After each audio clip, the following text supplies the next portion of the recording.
Good afternoon, everyone. Welcome to today's press conference for the Friday, the 30th of October.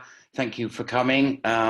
We've got a number of people here today. We've got Lucy Whiteman, our Director of Public Health. We've got Darren Dovey, our Chief of the Fire Authority. We've got Jonathan Nunn, the leader of MBC. We've got Tom Beattie, the leader of Corby Borough Council. We have Richard Warger, the leader of Daventry District Council. We've got Simon Blatchley here from the police. We've got Martin Griffiths, the leader of Wellingborough Borough Council. We've got Paul Andrews from NCC Children's, Councillor Fiona Baker, the NCC Cabinet Member for Children's Services and Schools. We've got Katie Brown from Northamptonshire Adults Department. And I think that is it for today. That's plenty of people. Thank you very much. What we're going to do, if everyone could please mute when they come in, that would be very helpful. And any subsequent questions, if they could please use the raised hand facility as we normally do. What we will do is what we normally do. We'll go to Lucy first. Then we're going to go to Darren Dovey, who's got some messaging around Halloween and bonfire night. Then we will go to Jonathan Nunn and Tom Beattie for their view of the local situation as they see it currently. And then we will open up to the written questions that have been submitted in advance. Thank you very much for your patience. I'm going to pass over to Lucy Whiteman to go through the weekly figures and report. Over to you, Lucy. Thank you. Thank you, Councillor Morrison, and good afternoon, everybody. And thank you for joining us again. I'm hoping that we can share this week's surveillance report with you on the screen. Here we go. So this is the data up to the week ending the 25th of October. So again, as everyone knows, it's usually about a week behind. And sadly, we have actually, for the first time in the week up to the 25th of October, gone over 1,000 cases in the 7-day period. Obviously that's quite a significant point, I think. And you know, it's one of the reasons that we need people to really understand the position that Northamptonshire is in, to obviously understand that this is a continuing escalating picture, and to adhere to the guidance, both the national guidance for Tier 1, but also the additional recommendations that we're making locally, which are in a bid to continue to address this issue, address the continued increase in cases, and obviously try and avoid escalation into any further tiers.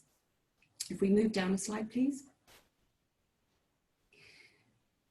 So clearly at the moment we remain in Tier 1, Level 1, so a medium risk.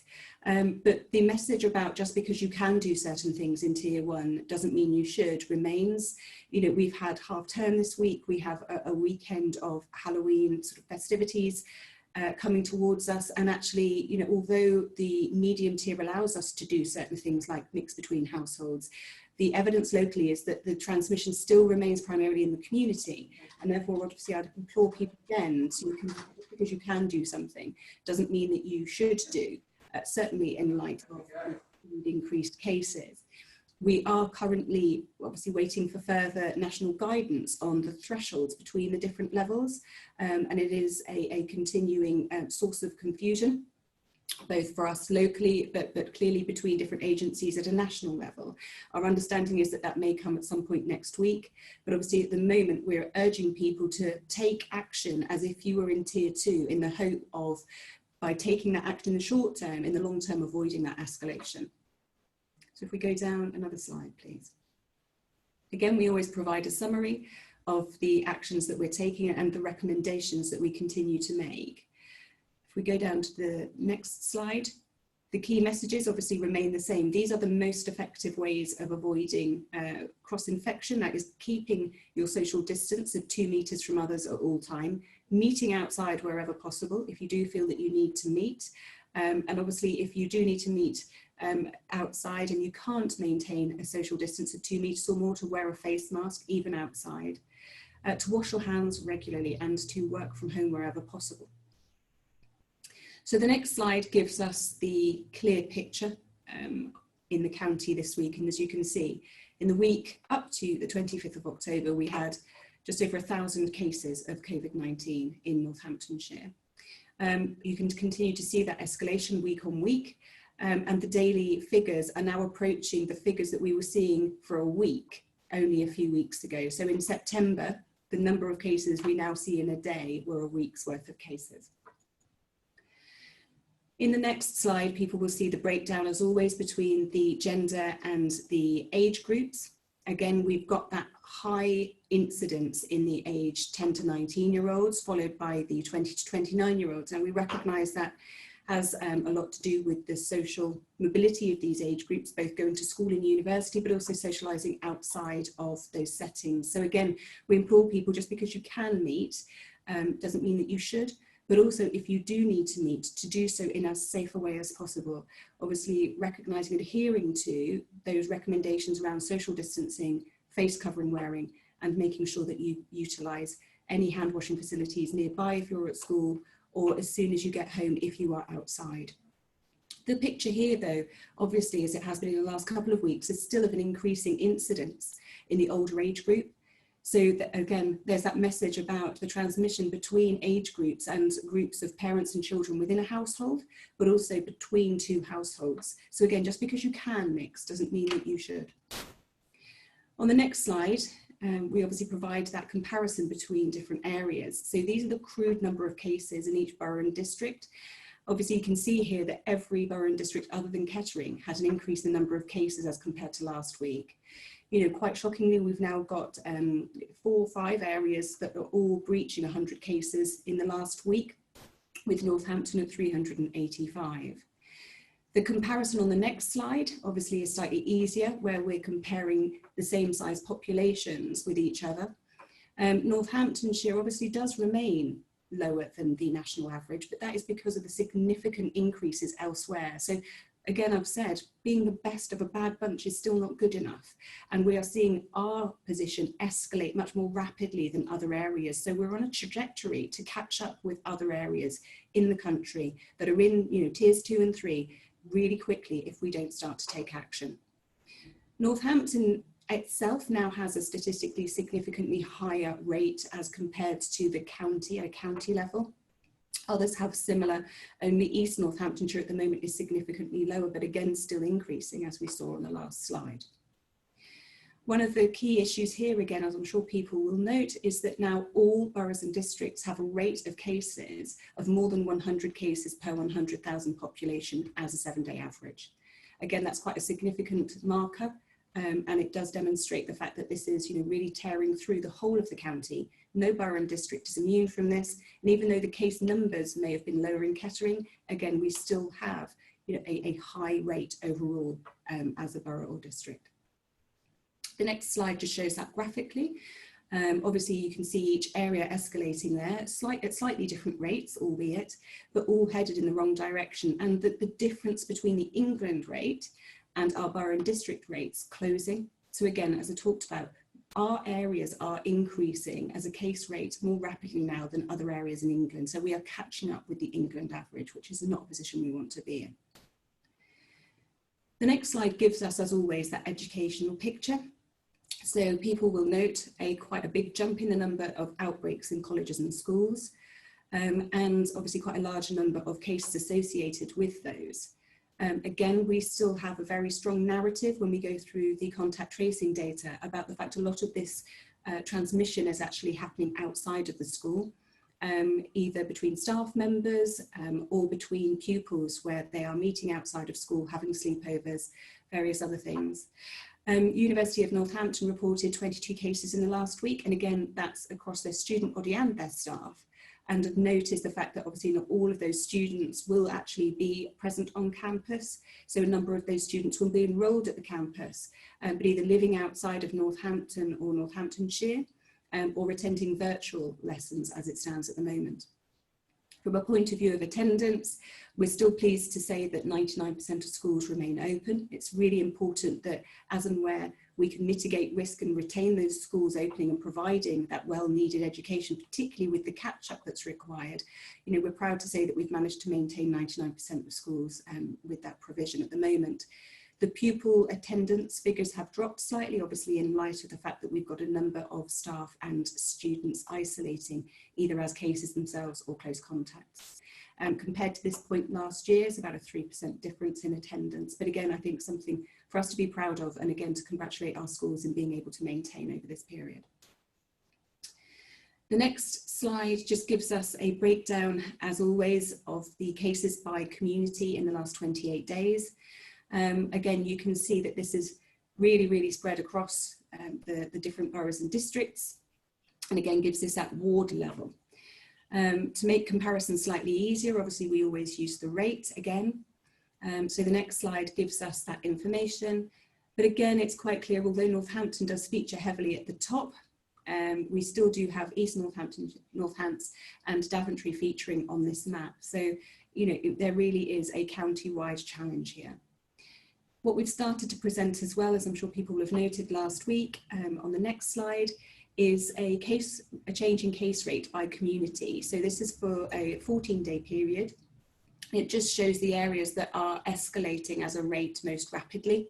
Again, that focus on Northampton at the top there, but East North Hants, South North Hants, Kettering, Wellingborough, all featuring in that. So you can see that we have got pockets where transmission is really still very rapid between communities, but also, as I said, across the piece, across the county. The next slide gives you the picture of the wider outbreak position. Again, people I'm sure will note it's a significant increase on the last week's position. So we have 78 live active outbreaks as it stands. So please do remember that's not 78 new outbreaks. It's an increase up to from last week's position. But again, 422 cases associated with those outbreaks. And as we've talked about before, not only the number of outbreaks increasing, but the number of cases associated with each outbreak is increasing. Again, scattered across the boroughs and districts, you can see that no area is immune from having outbreaks. Quite a significant increase in the number of hospice and hospital-based outbreaks, and that is in part due to a change in the way that we are swabbing our staff and our patients in the acute sector. So I just want to make people aware of the fact that they've extended asymptomatic swabbing, and therefore they're picking up more cases in those settings. So although those are still cases and still absolutely need to be managed as such, it is still a proactive case finding practice that is starting to drive the numbers up in some of those settings. But otherwise you can see the education picture has significantly increased, a small increase in care home settings, but again, still part of that proactive swabbing process. The next slide just gives you a quick summary of the flu position. So obviously we talked previously about this being one of the tools in the toolbox to manage winter and to try and manage the escalating pressure on our NHS services. So this year there is an extended flu programme. At the moment we've only been getting data for the traditional flu programme, but the number of people eligible this year is nearly half of the population of Northamptonshire at over 330,000 residents. These are the traditional groups that we vaccinate. As I said, when data becomes available for the extended groups, we'll of course include that too. But the good news here is that compared to this point last year, we've got an increase across all of those eligible groups in the uptake of the flu vaccination. So it's really pleasing. We've still got a very long way to go to hit the target. And obviously my view is that we need to be trying to exceed that, get as close to 100% of eligible vaccination uptake as possible. There are some challenges around that logistically and from a point of view of vaccination supply, but obviously our ambition remains the same, that we want to offer everybody who is eligible, both traditionally and through the extended programme, the opportunity to be vaccinated against flu this year. That is a long programme that gets rolled out over a number of months. So those people who haven't received an invitation yet will do so over a period of time as their GP practice is able to manage the operational logistics of getting everybody in for a flu vaccination, particularly in light of the social distancing requirements, but also obviously as in accordance to flu vaccine availability. As always, the pack finishes with some of our key messages, both from a point of view of the current media that we're using, but also, as we've used now for a couple of weeks, a summary of the different agencies involved in the decision-making processes, for example, around not just the local management of the outbreak, but also the decision-making processes behind the scene at a regional and national level around escalation between different layers of the new framework. So if I stop there, Councillor Morris, and obviously later on we shall answer questions pertaining to that data. Thank you very much, Lucy. Some sobering stats in there, which I think you have presented very well, as always. Thank you. I'm going to come now, since we've got Halloween and Bonfire Night looming large at the moment, I'm going to come next to Darren Dovey, who's our Fire Chief, to give out some messaging around those two events. Hello, Darren. Good afternoon. Hello, Councillor Morris, and hello, everybody. So, I mean, just following on from what the Director of Public Health has said, obviously, over the next few weeks, we've got a number of events coming up, and we're coming into the festive season as well after that. So, obviously, Halloween tomorrow, Bonfire Night next week, Diwali in a couple of weeks. And like all events, they usually, under certain circumstances, would be opportunities to be able to bring people together. Even in the circumstances that we're in, there's obviously still then the temptation for people to mix in a way that is outside the rules. And so obviously we would ask people absolutely not to do that. And like the Director of Public Health said, even though you can do something within the rules, we want to, ask you to think about how you're going to celebrate those events over the next couple of weeks and do so in a way that absolutely minimises the risk of spreading the virus, between family and friends, because that's usually who we would bring together within these circumstances. So, like I say, please have a think about how you're going to do that. If you are going to celebrate, clearly doing it outdoors is much better than doing it indoors, and think about alternative ways to do it. I think one of our other concerns this year is because a lot more organised events will not happen, particularly on Bonfire Night, that people then may go and run their own events in their back gardens. Again, which is another temptation maybe to bring neighbours together and stuff like that. So we ask that they don't do that. There's also then the secondary risk really of then having things like firework displays, bonfires in gardens that then create an additional fire risk. And we saw that earlier on in the year with bonfires in gardens, because people generally don't understand just how dangerous that can be. So we would ask people not to do that, not to build bonfires in their gardens, and really not set off fireworks in their garden. They're not really designed for, to be set off in neighbourhood areas. Go to our website, lots and lots of advice on the website about how to do, if you want to do these things, how to do them safely. So, the general messages that we're saying is, if you want to do Halloween, don't do trick-or-treating door to door. It's not good practice to be, knocking on people's doors, children sticking their hands in bowls and getting sweets and that type of thing is absolutely a no-no this year. So please have a think about how you're going to celebrate. And like Lucy said, just because you can do something doesn't mean that you should do. And hopefully we can take this opportunity through this whole season of events moving into Christmas to find different ways of doing things to protect each other. Thank you very much, Darren, and we all echo those views. I'm sure you'll be happy to take some questions when we come to that section, should there be any. Thank you, Darren. I'm going to come now to Councillor Jonathan Nunn, the leader of Northampton Borough Council, to give his view on what he sees the picture as it stands at the moment. Jonathan, good afternoon. Yeah, good afternoon. Thank you, Ian, and good afternoon to everybody. Once again, we have to thank everybody. We have to thank residents who are wearing their masks, taking huge precautions. We have to thank those parents who haven't allowed their children to go out and do normal half-term things or to see their friends. And we have to thank businesses for the huge efforts they're going to in screens or enabling people to work from home or whatever. There's huge efforts going in across our whole county. But the sad fact is that despite all those huge efforts, 1,000 more people have contracted this virus in the county. In my own town of Northampton, 385 people are now suffering this and putting at risk those around them and people who they may have inadvertently mixed with around the time of contracting it. That just shows you what a dreadful situation this is. So despite those huge efforts, numbers are climbing like they are, and it causes me to reflect again. It's another interpretation on this. Just because you can doesn't mean you should. I think we all might often think that government guidance, rule of six and all the rest of it, if we adhere to that, we think that perhaps we're being safe. These are absolute limits. These are not safe practices. It is not safe to have 5 people come into your house. It is safer to be on your own. And that reminds us again of what dreadful things this virus has stolen from. That being able to invite a few people into your house is just a standard liberty we take for granted.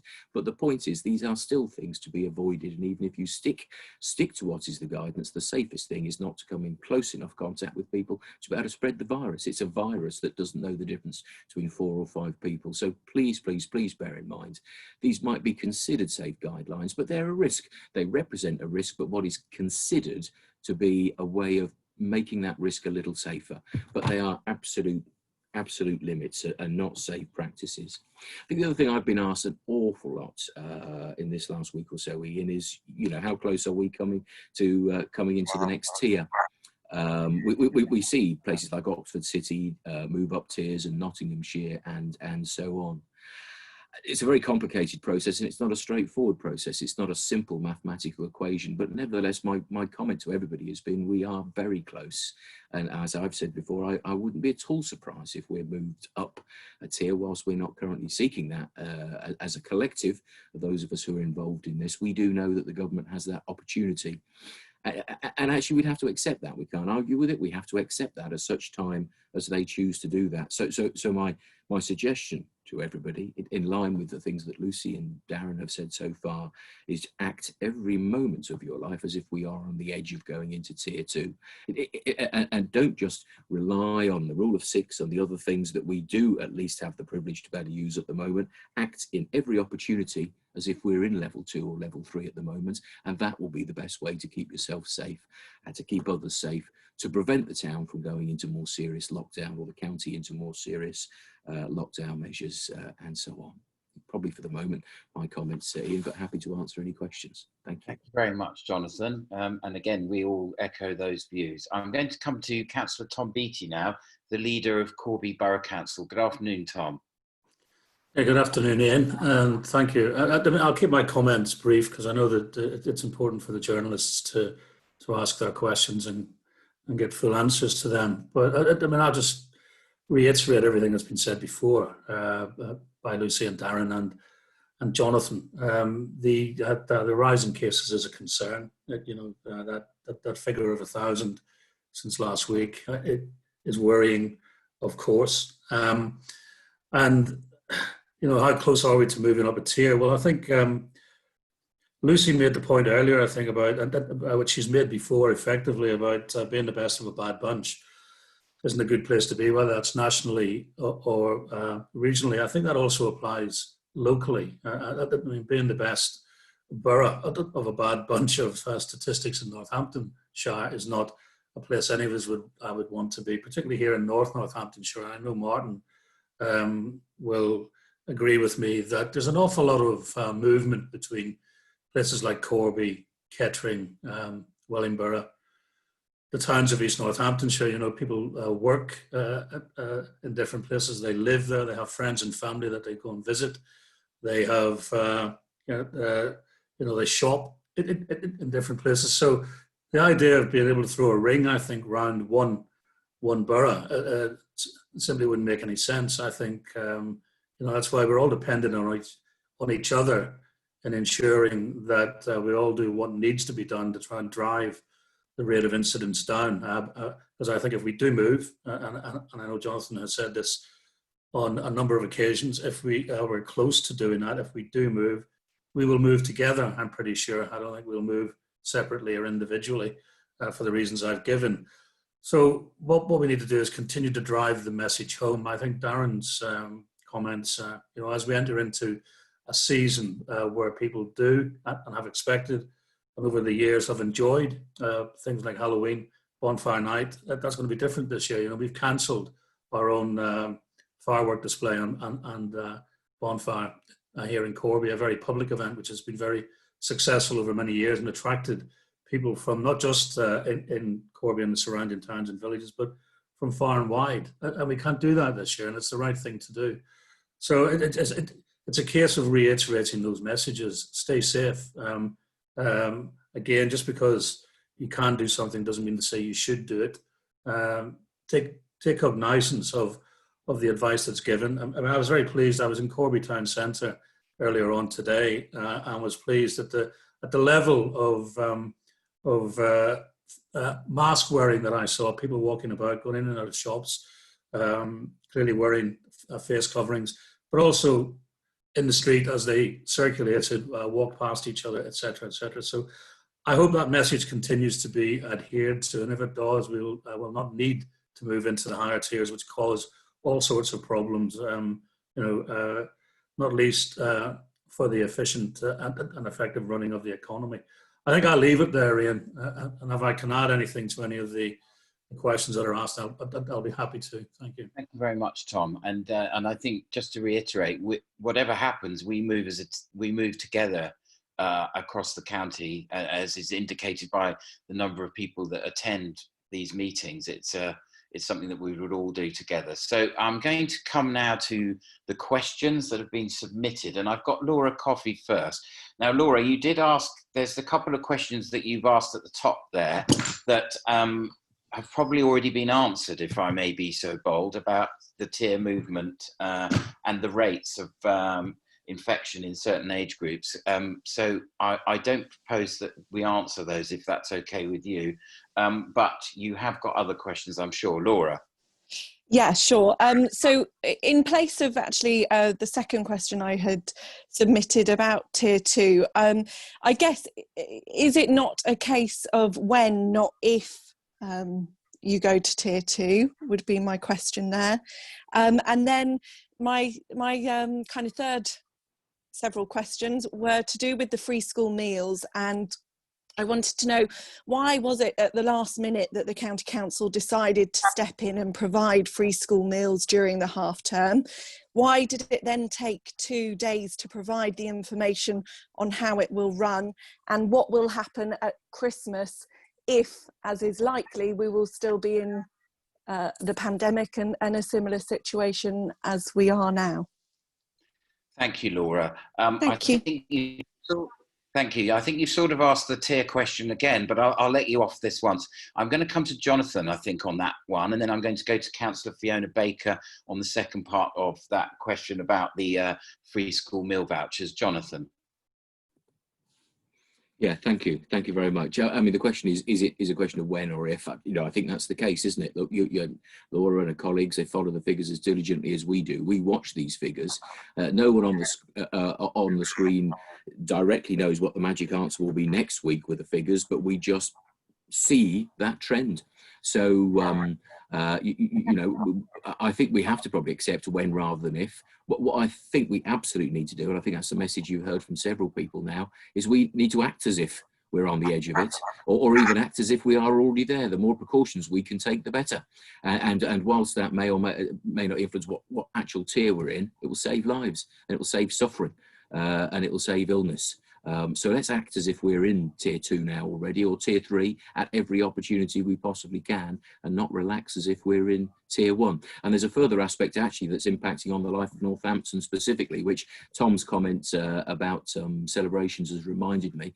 In the coming weeks, we would have been celebrating Diwali and our Christmas lights switch off, both of which are huge things that have been stolen from us by this virus. Last year, 10,000 people came into the market square to watch that. And Diwali as well has become one of our greatest celebrations. All have been taken away and are online. But the point I therefore wanted to mention is with remembrance coming up too, Ian, if I may. Yeah. Our theme for this year is we have to remember from home. We will not be holding any of the civic event that we hold. And if there is one event in our town each year, which is a really serious, important thing for us to recognise, it is remembrance. But I have to tell you that we won't be this year. We are not asking crowds to come in. In fact, we're asking them to stay away. We will not be performing wreath laying. That will be shown online and will not take place in the town centre.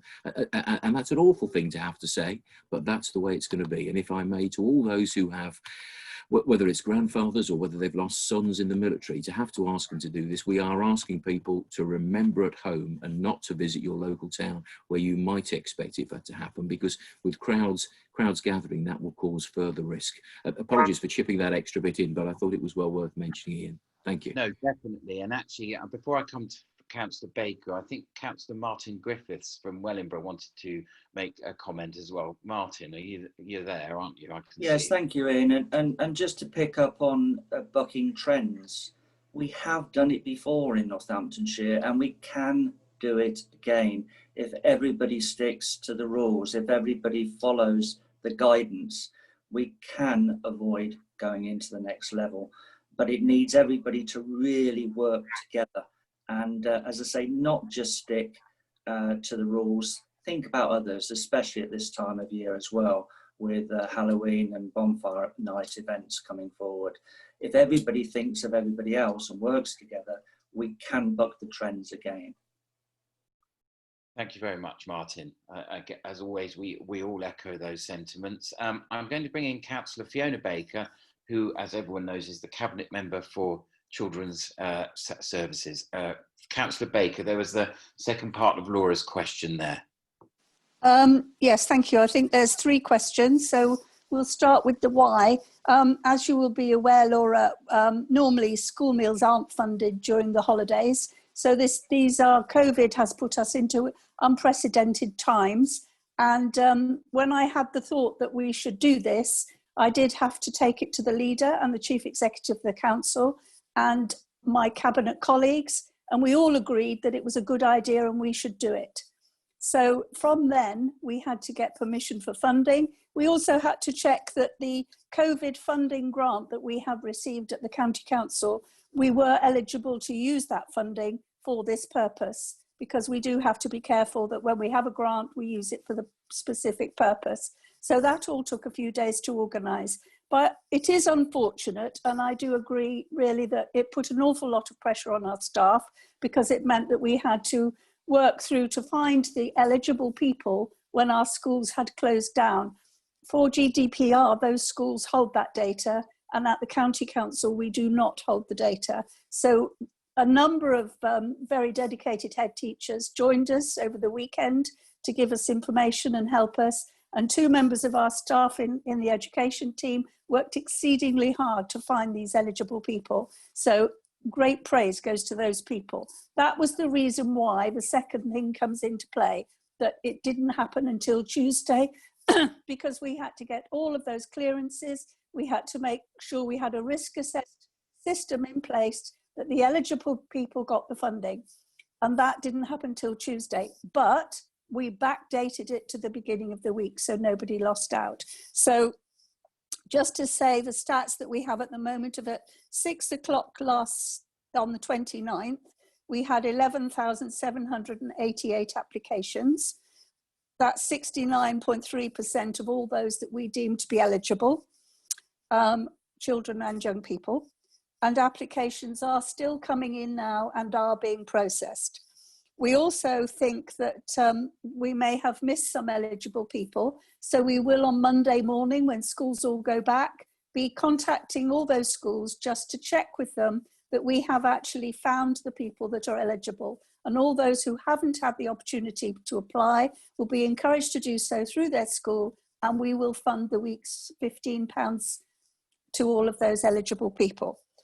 As far as Christmas is concerned, because we did at the Cabinet have a discussion about Christmas as well, and decided that had we have done this at very short notice, very, very short notice, very hard work over the whole weekend, I can't emphasise that enough, we ought to have a plan in place for Christmas. So we are putting those plans together now, and we will, as like on this call here, be speaking to all the districts and boroughs and ourselves, because I know, having spoken to some of them already, they are all ready to help us with this position and fund the 2 weeks for the Christmas holidays.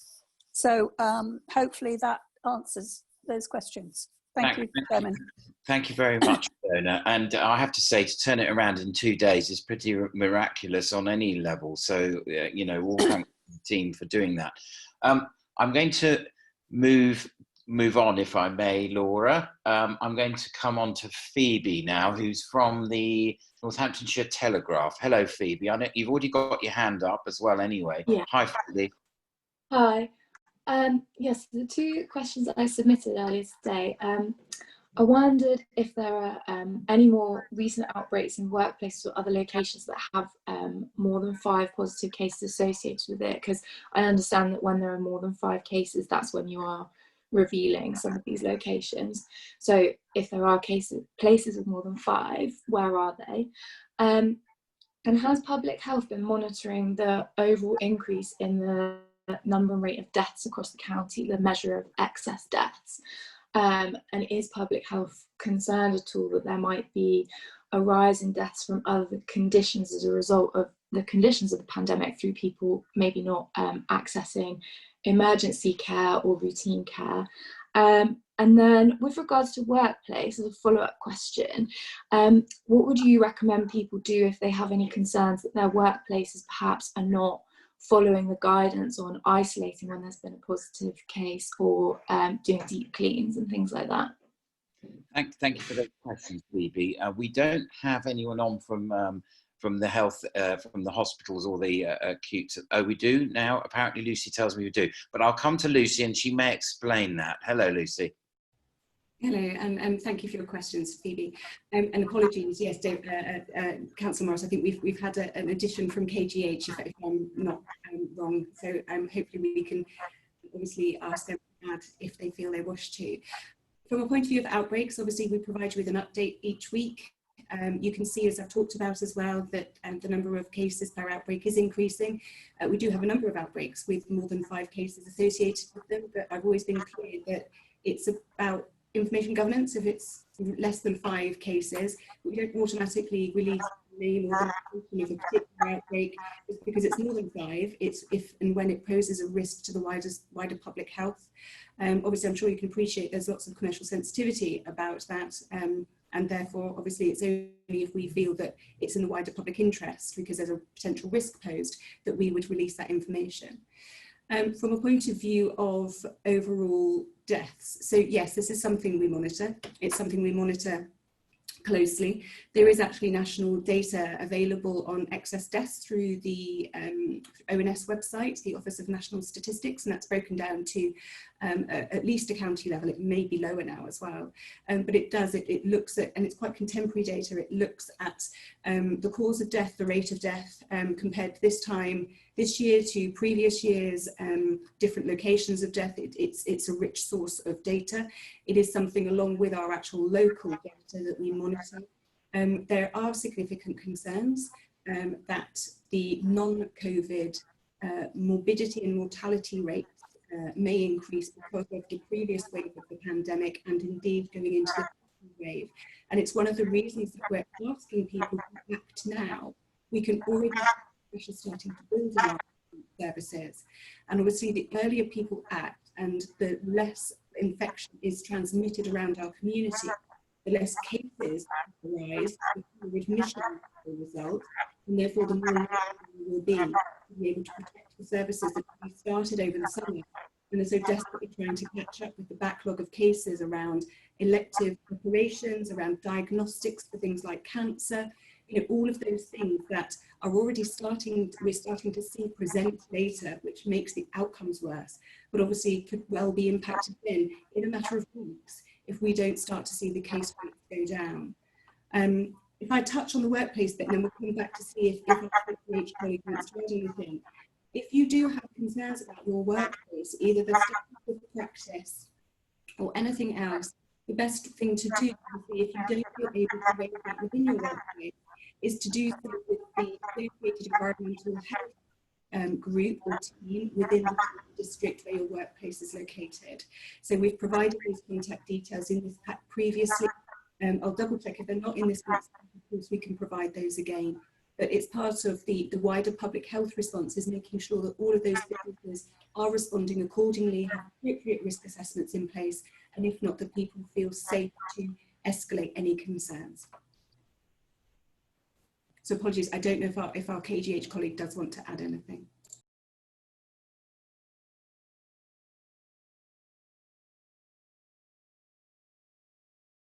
I don't know who is the KGH colleague. Sorry, I do apologise. I think he's from communications with no actual representative on. Sorry, Lucy. No, that's fine. I could just see a KGH tag, so I wondered if it was a clinical colleague who managed to join us. I know that they're obviously very pressed today, so no, that's fine. I think we'll start with my response if that's all right then. Thank you, Lucy, and sorry about that. I think I was unmuted and I may have affected the quality of your sound, so I can only apologise for that.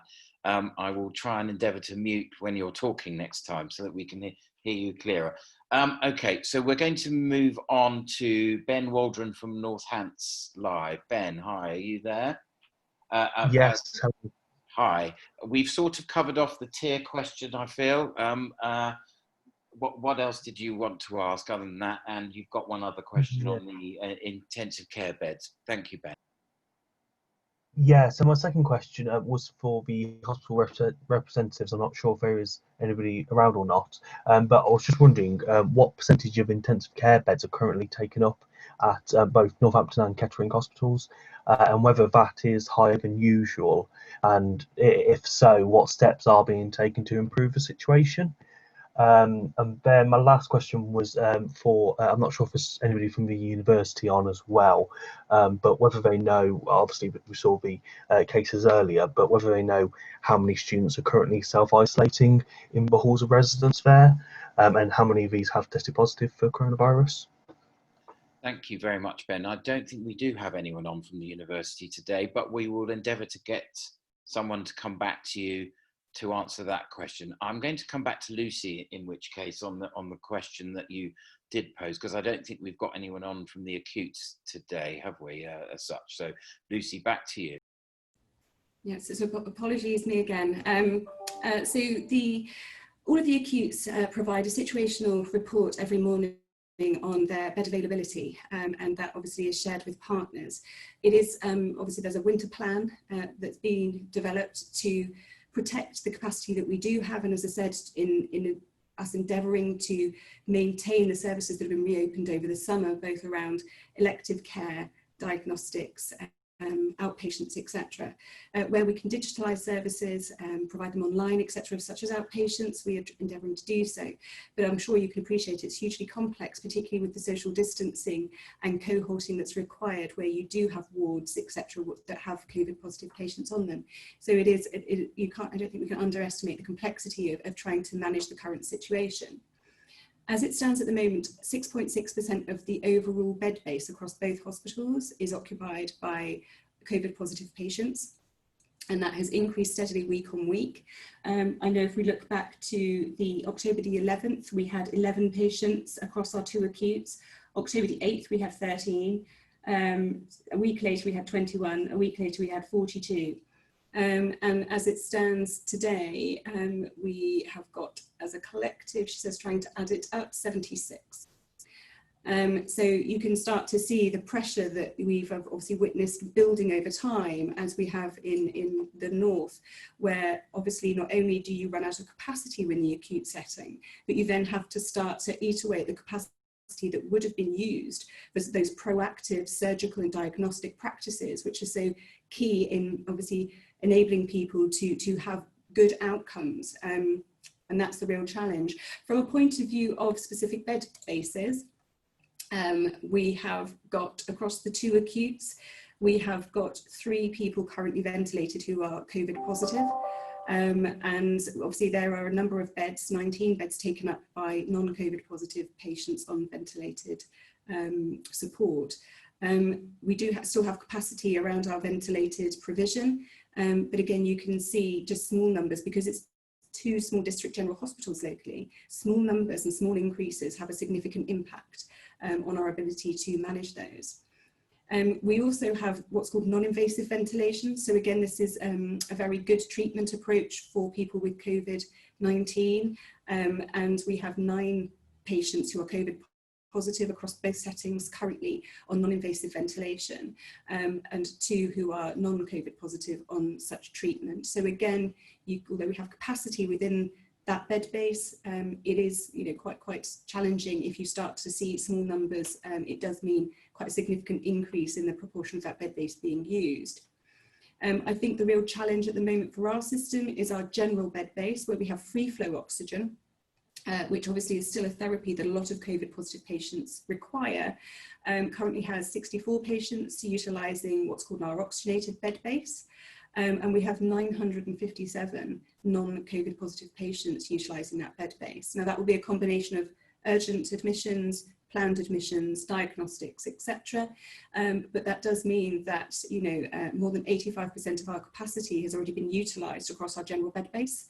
And obviously, again, small numbers can start to really impact on how many beds we have left available. We've talked about flu vaccination obviously being key, one of the key tools in our toolbox this year. We need to make sure that we keep as many beds available, and therefore people avoiding catching the flu is really key. That's one of the big drivers of numbers across the winter typically. So people can do a huge amount by obviously having their vaccination when they are called to do so. But we continue to obviously work, as I said, across health and social care, primary care, to make sure that we keep that bed base flowing, that we discharge people in a timely fashion. Prevent people is the most important thing. Turn the tap off at the front door so that we don't have more COVID patients attending. And that means we can protect the capacity that we do have to continue to catch up with those really important elective and diagnostic services. Thank you very much, Lucy. As always, a good answer to the question. I'm going to move on to Alistair from the Cronin Echo. You've got a number of questions that you submitted in advance, Alistair. I think. Hi, Alistair. Lucy may have answered one of those at the very least. So, did you want to ask your questions anyway? Yes, thank you. I think I'd rather vary out the theme because quite a lot of it has been answered. But thank you. I was going to ask Lucy. To do with the flu jabs, I've been doing some calculations while I'm sat here. I think that came to 1/5 of everyone who's eligible has so far received vaccination, which is pretty good progress. So far, has there been any problems with the, how do you say, supply chain, the national supply chain to keep this going? Are we approaching any moment we might run out? What are your concerns to keeping that supply chain going? If I'm honest, yes, I have concerns, and I won't be alone in that, and it isn't a Northamptonshire specific issue. There quite often are challenges around the availability of vaccinations in a timely fashion. I'm sure you can appreciate there's a whole cold chain, what's called a cold chain involved. You can only store vaccinations at a particular temperature, therefore obviously practices, pharmacies, etc. have to have sort of a schedule of deliveries, and that obviously is reliant on the availability of the vaccine from the wholesaler, the manufacturers, and obviously with the increase of eligibility this year, it has put a huge amount of demand on the producers of the vaccination. So at the moment we are aware of some particular provisions and certain areas geographically having challenges accessing vaccination. I personally haven't received any information about us locally having challenges, but I do recognise that unfortunately is part of the programme on an almost yearly basis and is quite likely to feature locally. Obviously what we continue to do is prioritise those most at risk first, so that those where we're able and we have more confidence that we will get the vaccination supply are addressed first, and then obviously we do whatever we can to ensure that we work with NHS England, who actually oversee the whole vaccination programme. We just kind of part of the delivery schedule, delivery process, to make sure that we're aware as and when more availability comes online, that we obviously allocate it accordingly across our system. As I said, it's a challenge logistically, it's a challenge from a manufacturer perspective. At the moment, we don't have any significant issues, but sadly this is part of each year's annual delivery process. Thank you, Lucy, for answering that question. Alistair, I'm going to move on to Carly, if I may, but anecdotally, I can say, did you have another question, Alistair? Sorry. Not related to the ones I put forward earlier, but I mean, if it would save time, I've got questions I'm going to put my hand up for anyway. Can I ask them now, or are we going to we'll do them later, because I want to get through everyone that's asked a question and then come back to everyone, if that's okay, Alistair. Thank you. I was just going to say, I know that the flu injections have been happening at my village hall this week, and quite a number of older and vulnerable people have been attending there to have their flu vaccinations. So there is a concerted effort to roll this out across the county, and I think you'll see a significant uptick in numbers as we go forward. But as you say, it's quite impressive to see the number that we already have had. So Carly Adele. Hi, Carly. Good afternoon. Hi. I think the top two of mine have been answered, so I'll just go straight on to the last one. We've seen today, obviously, in the data pack that the figures in schools the cases in schools are rising. I just wanted to ask Lucy if an increase on the back of half term and children going back to school again. Thank you, Carly. Very good question. I'm going to come to Paul Andrews from our children's, the schools team at Northamptonshire County Council to answer that. Paul, hi, good afternoon. Yeah, thank you, Councillor Morris. Good afternoon, everyone. Carly, thanks for the question. I think it's really unclear what's going to happen next week. There are so many variables. It's really difficult for us to be certain as to what's going to happen. However, I think one thing we can be clear of, if cases continue to rise in the community, what we've seen in the past, that once cases start to rise in the community, we see cases correspondingly rise in schools. And that's all I can really say on that, I think. Thank you, Paul. It is one of those things, you don't have a crystal ball, unfortunately. Otherwise, I'm sure you probably would be doing something other than answering questions at a press conference. But thank you anyway for the question. Carly, did you have a subsequent question, or are you happy for me to move to? No, that's fine. Thank you. Thank you very much, Carly. A very, very, very good question. Alistair, I'm coming back to you now. You have your hand up. Hi, Alistair, again. Thank you very much, Ian. Appreciate it. Maybe one for Fiona, or maybe anyone else from the council who can help with this one. When the free school meals was announced earlier this week, every tweet I saw from all of Northamptonshire's 7 MPs who voted against the vote, I might add, and all of the council correspondents said, we've been working very closely with our MPs to achieve this. I've not had an answer from this anywhere else yet. Could you comment on what work exactly the MPs have done to make the free school meals happen? Because I just haven't had an answer yet. It's just said that they worked hard and they voted against it, so I'd like to know more. I am going to pass you to Fiona Baker on that question, and she's looking over the moon at the thought of it. Fiona, I'm coming to you. Fiona. Thank you so much, Councillor Morris. With every county, I'm sure that anything that the county council take part in and do, which is against what they normally, the normal run of events that we do, paying for school meals is obviously not something that the county council normally do. So there was an element that we did contact all of our MPs, all of those of us who are in different areas. I'm in South Northampton, spoke to my MP to tell them what we were doing in advance of announcing it to the public. Thank you, Councillor Baker. And I have to say, there is a definite difference between local politics and national politics when it comes to certain decisions that are made, and I think we'll leave it at that. Thank you, Alistair. Alistair, did you have a subsequent? So to clarify, the close work the MPs did with the council is that they were told about it? Well, we didn't tell them. We said this was what we had in mind to do, and they said that's what we should use our COVID grant money for, which have come from the government to us. Thank you, Baker, for that. Thank you, Alex, for the question. Unless anyone has a further question. Me again, I would like, if that's okay, thank you. Okay. Yes, as long as it's not about the free school meals. Maybe for Lucy this one, and we might feel we've answered this one already, but I think I'd just like it in plain terms. I'll read some things back to us. With the rising cases, 1/3 of all the COVID-19 cases Northampton has seen entirely have been in the past 4 weeks, about 3,000 plus, of course.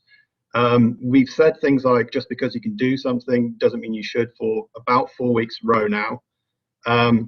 4 weeks ago, when Boris Johnson announced the tier system, Lucy, you said, if I don't feel it's strong enough to get our R rate under control, then I'll take action into my own hands. I might paraphrase it with that. That's the stories we ran. I just feel like we can say things like, just because you should do something doesn't mean you can. Why not just put us into tier 2 and make it so people can't do this? Because our rate is out of control right now, and I don't see why we can't just go into tier 2. That might be my own personal feelings, but Jonathan said earlier it's complicated, but we didn't really arise there. What what is stopping us from just getting into tier 2 at this point? Okay. Thank you, Alistair, for your question. I will come to Lucy on to answer that. Lucy. So I think you're right. You were paraphrasing a little about I'll take power into my own hands. I absolutely don't have a unilateral decision. And I refer back to what I said when I was talking through the surveillance pack. Unfortunately, although all the best intentions, I'm sure, with the publication of levels of risk and associated with restrictions with each of those levels of risk have been published. And obviously, I think the government's intention there was to provide clarity for local leaders, both political, clinical, like myself, everybody, so that we're able to make collective decisions with clear guidance, but also to provide clarity to the public, because I do recognise how complex and confusing the messaging can be, particularly when there's such geographical variation. But unfortunately, although the levels were published, clear criteria for escalation and equally de-escalation between tiers has not followed. So we have raised concerns about the issues locally. And when I say we, that is collectively as a group of system leaders. I think, everybody here would agree that the position locally is very concerning. We obviously have tried to communicate clearly that, that there are good practices in tier 2 that we would, ask people to adopt, because it makes sense to try and prevent a position and escalation rather than respond or react to it. So absolutely why, if people can do things that would reduce risk, would they not, to protect both themselves, their family and their loved ones. But obviously at the end of the day, our discussions and our concerns go through a process where both regional and national people take a view. And obviously they take a view on that very much wider context. So looking at us compared to other areas, looking at our ability to respond and our previous performance, we've almost become a victim of that success, where we've had 3 areas taken off of the Chief Medical Officer's watch list. It does demonstrate that we're an area that, under pressure have previously managed to step up to the plate and to bring those rates down. But, it's clear now that this is escalating beyond most of our control. And although individually we can all play a part, we have to work with a system and a framework that is nationally set, where a decision is made, through a multiple of different meetings and taking in multiple different viewpoints, both political, economic, around mental health as well as physical health, before a decision is reached. So absolutely, we put forward a view on behalf of the residents of Northamptonshire. But Jonathan is absolutely right. It is very complex. And as I said, that national process takes into a view what else is going on elsewhere, and therefore what action they think is pertinent in each area. I'm hoping that we get some more clarity next week when we do get some more information about the thresholds. But until then, obviously, we just continue to work in the space that we are in to encourage people to take those proactive steps in order that we avoid escalation wherever possible. Thank you very much, Lucy. We've got about a minute left, perhaps less. So Stuart Ratcliffe, I don't want to cut you off short, because sometimes Lucy does get cut off at 4 o'clock. So Stuart, if you've got a really quick question. It's just a quick one. Thank you for letting me ask. I was just going to say that obviously as journalists, we're all putting our messages from this press conference onto our media outlets, but with cases now hitting over 1,000 a week, I just wondered whether there are any plans to step up the COVID media campaign, particularly on social media, which might better target age groups where we've seen particular growth in cases. Thank you, Stuart. Yes, I'm sure you will see an uprating of the media campaign in the next few days, if not minutes. It's probably already started. Lucy, did you want to quickly mention that, talk about that? So I'm sure people will be aware, we've talked before about the very targeted campaigns that we've undertaken, both around particular geographies, when differentiation between the rates, but also for particular age groups as well, where we're evaluating things to be successful, then obviously we're utilising those channels still. But we do recognise there's also a fatigue in messaging. It's very clear that we're in a very serious position. And we had discussions this morning about obviously reviewing our comms campaign and putting out some much stronger messaging, particularly around protecting our NHS services and what the potential implications are of a continued escalation, particularly around hospital admissions and the impact it may have on our wider services. So yes, you will start to see some much stronger messaging come out. You know, I'm absolutely sure that the lion's share of our population is doing everything they can to protect each other and themselves. But, you know, I think that there is still more that we've potentially got to do if we're to avoid escalation and if we're to be able to continue with those really vital services over the winter. Thank you. Thank you very much, Lucy, and thank you for that run through of that. It's 4:01, so we have run over by 1 minute, for which I can only apologise. I'm just quickly looking around the room. I cannot see any further questions, in which case I would like to close the meeting. Thank you so much, everyone, for attending as always. Thank you to our friends from the press for their questions. Thank you to everyone who answered the questions. Stay safe, everyone. Have a really good weekend. Let's all follow the guidance and the rules, and together we can beat this virus. Good afternoon. Thank you. Thanks, everybody. Thank you. Afternoon, Thank everyone. you.